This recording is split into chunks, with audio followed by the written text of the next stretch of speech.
If you're ever going to cheat on your husband, my wife laughed, lifting her wine glass as her friends erupted into laughter around the table, at least choose someone richer and better looking. The entire rooftop echoed with laughter, then her smile slowly faded, because standing directly behind her was me. I'll never forget the expression on Olivia's face that night.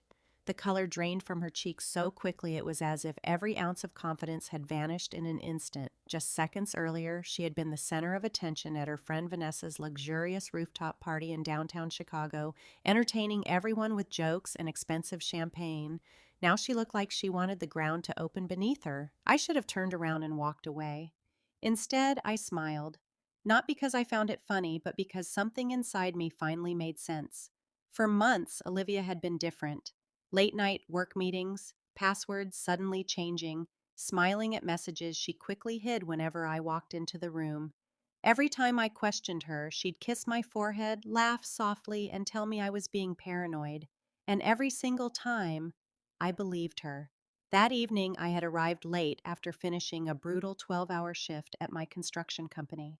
My clothes carried the smell of concrete dust and hard work while everyone else wore tailored suits and elegant designer dresses. Olivia always hated when I looked too working class around her wealthy friends, but I showed up anyway. That turned out to be her biggest mistake. "Oh my God, Ethan," she whispered, nearly choking on her drink. "How long have you been standing there?" "Long enough," I answered calmly. The table fell completely silent. Her friends suddenly became fascinated by their phones. Olivia forced a nervous smile. "Baby, it was only a joke." I nodded slowly. "The funny thing about jokes," I said, "is that they're usually built on the truth." She grabbed my arm tightly. "Can we please not do this here?" But by then, I was noticing everything I'd ignored before. The way Tyler, her handsome corporate lawyer coworker, couldn't bring himself to meet my eyes. The panic on Olivia's face every time he shifted in his chair. The guilty expressions her friends wore instead of confused ones. That was the moment I stopped suspecting. I knew. Without saying another word, I walked away. Olivia rushed after me into the parking garage, her heels clicking across the wet concrete as rain poured from the night sky. "Ethan!" she shouted. "Stop being so dramatic!" I slowly turned around. "Are you sleeping with him?" For 2 long seconds, she said nothing, and silence often tells the truth louder than words ever can. Her eyes immediately filled with tears. "It only happened once." I let out a bitter laugh. "Do you know what hurts the most? It isn't that you cheated. It's that you spent months making me feel crazy for seeing the truth." She cried harder, clutching my jacket. "Please, don't throw away 5 years because of one mistake." "One mistake?" I snapped. "You humiliated me in front of your friends like I was some joke."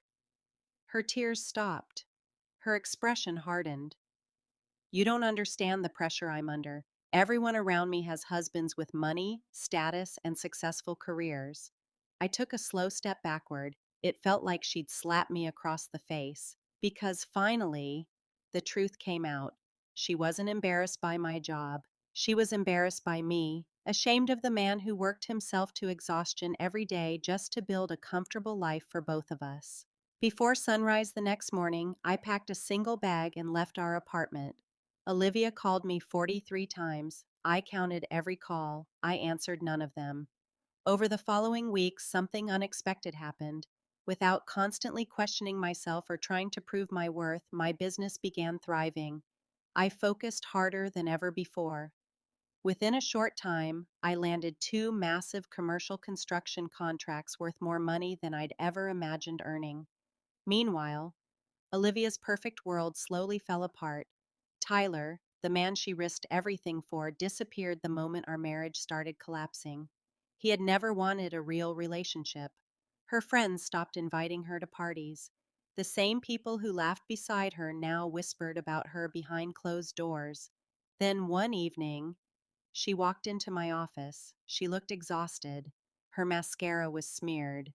Her expensive coat was wrinkled. She looked nothing like the confident woman from that rooftop party. I made a mistake, she whispered. I didn't answer. Her eyes wandered around my new office. You bought this place? Yeah. And the new truck outside? I nodded once. That seemed to hurt her more than anything else. Tears streamed down her face as reality finally caught up with her. She hadn't just lost a husband. She had lost the one person who genuinely loved her without conditions. I miss us, she cried. I leaned back in my chair and looked at the woman I once believed I'd spend the rest of my life with. Then I remembered her voice from that rooftop. If you're ever going to cheat on your husband, at least choose someone richer and hotter. A small smile crossed my face. You finally did, I said quietly. And somehow, you still lost. Then I stood, walked past her, and held the office door open.